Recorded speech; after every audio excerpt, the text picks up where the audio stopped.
Colleagues, U.S. opposition to this resolution will come as no surprise. It fails to condemn Hamas or recognize Israel's right to defend itself, and it wrongly legitimizes the false narratives benefiting Hamas, which have sadly found currency in this Council. Council members ignored when the United States made clear that this resolution was unacceptable. The Council instead adopted for performative action designed to draw a veto that extends Hamas terrorists and those who fund them and support them and gives them a lifeline.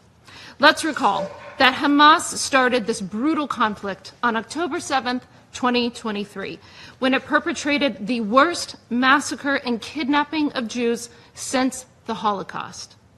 To the approval of its supporters who took to the streets on October 8th to praise what Hamas had done, Hamas promises to repeat October 7th.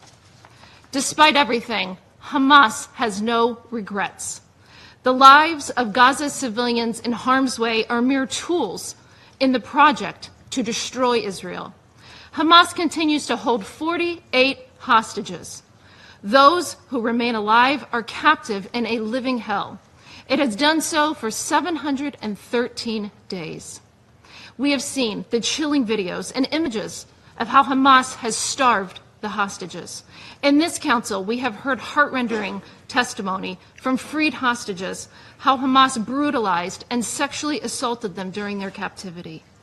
Hamas is responsible for starting and continuing this war.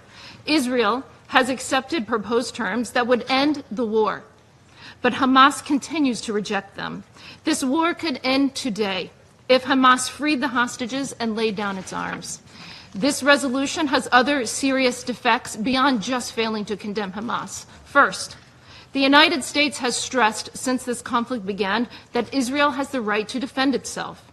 This resolution seeks an immediate, unconditional, and permanent ceasefire that would leave Hamas in a position to carry out future October 7th attacks, as it has threatened to do so many times. This resolution draws a dangerous false equivalence between Israel and Hamas. There can be no equating the two, full stop. The hostages in this resolution are a mere afterthought.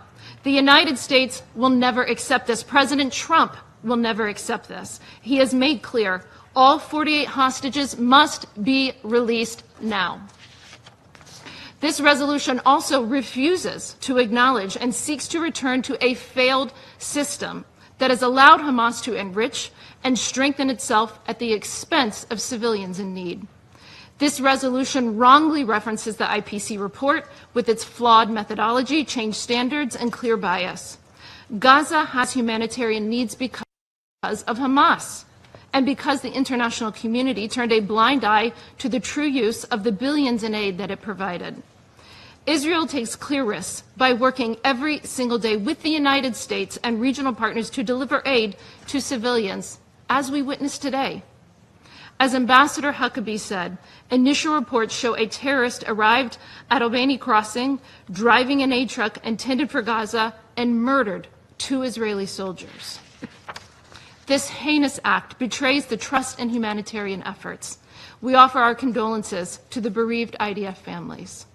This resolution fails to recognize the reality on the ground that there has been a meaningful increase in the flow of humanitarian aid.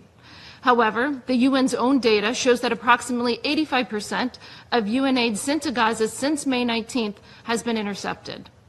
We must ensure that this aid reaches the civilians who need it, rather than sustaining the Hamas terrorists. The Gaza Humanitarian Foundation, the GHF, supports that goal, delivering over 167 million meals to date to those in need, rather than to Hamas.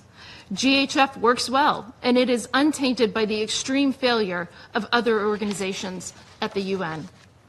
The UN and the Council members should support the GHF and other mechanisms, including airdrops by Jordan, the UAE, and international partners facilitating deliveries of food and other supplies into Gaza.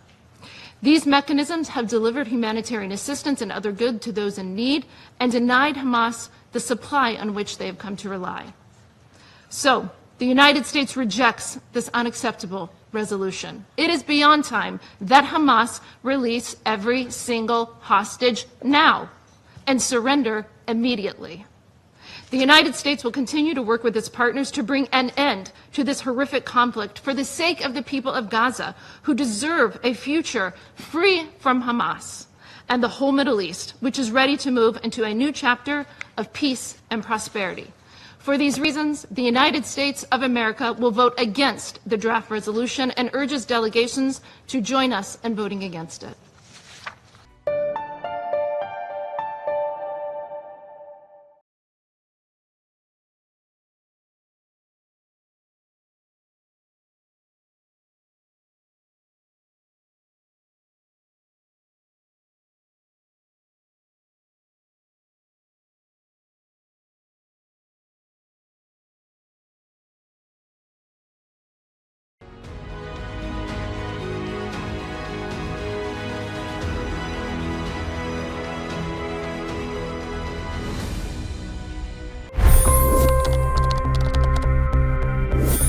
$25 crore गरीब गरीबी को परास्त करके बाहर निकले। For the good of our nation, let's work together and let's truly make America great again. The fastest news breaks. Requested PM saying that we will have to speak to Putin and to Zelensky. The biggest news makers. The relationship with India is probably the most important bilateral relationship the U.S. will have for the rest of this century. The capital delivered quite an election result today. Expert analysis. The million-dollar question today is how to stop this dance of death. Ground reports. I'm standing at the crossroad of the Kumbh Mela. Behind me are more than 100 entry ghats. Long-form interviews. Exclusionary politics is reflected in Manipur case as well. You don't bother because this is a small state. Deep dive into burning issues. It's often said DRC could be the richest country in the whole world. It's because of what sits underneath. Why exactly did the US topple the Sheikh Hasina government?